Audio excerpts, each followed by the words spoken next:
Hi, I'm Ivan Zoot, and welcome into another video in our continuing series, Keep Haircutting Simple. Haircutting's supposed to be simple. Haircutting's supposed to be fun. Too many times, too many people try to make haircutting complicated. Let's keep it simple. Let's have fun.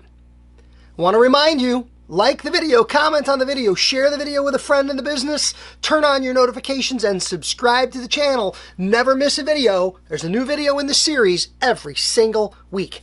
This week, we're talking about, I got the broom, we're talking about the rules of sweeping. You didn't know there were rules, did you? Of course there's rules. Now, sweeping isn't exactly haircutting, but sweeping is such a part of haircutting that I thought it was worthy of its own video in the Keep Haircutting Simple series, because you know what? Sweeping is simple, but sweeping has rules.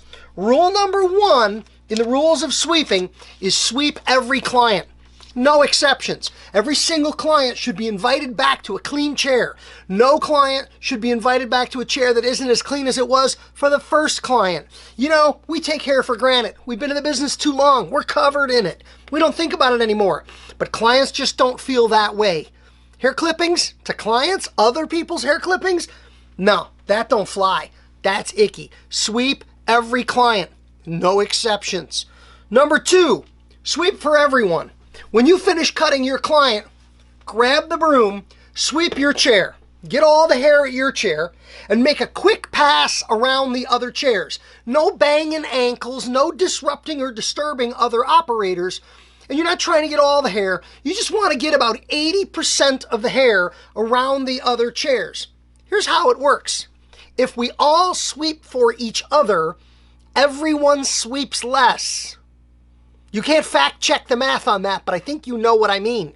Get your chair, 80% of the others. When the next guy finishes, they get their chair and 80% of the others, and the shop will always look sharp. Rule number three in the rules of sweeping, pick up the pile. Don't just sweep it to the side. Don't sweep it into the corner. Don't sweep it into the back room.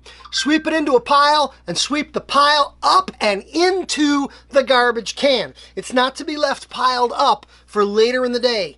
It's not that hard. It doesn't take that long. Pick up the pile. Now, big rule on my block, big rule in my shop, you should never be sweeping neck strips. They should never be on the floor. When you take a neck strip off a client, you throw it in the garbage can. And if you're not Michael Jordan, if you can't hit the can, walk over, pick it up, and take another shot from closer to the can. They should never be on the floor. You know those pictures you see on social media from a barber or stylist? They shoot the picture at 5:30 on a Saturday and their chair is ankle deep in hair and there's 15 neck strips on the floor, and they post that hashtag busy barber. I comment on that, hashtag disrespectful, hashtag unprofessional, hashtag doesn't look good. Neck strips should never be on the floor and should never be mixed up with the sweepings, because you don't get them with the broom. You get them right into the can.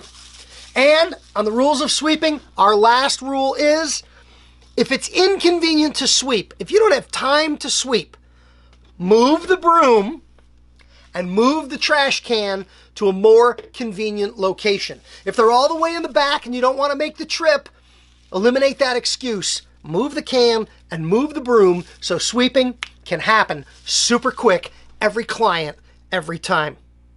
Thanks for checking in this week for our Keep Haircutting Simple video. We'll see you again next week. Have a great week. Thank you. Bye-bye.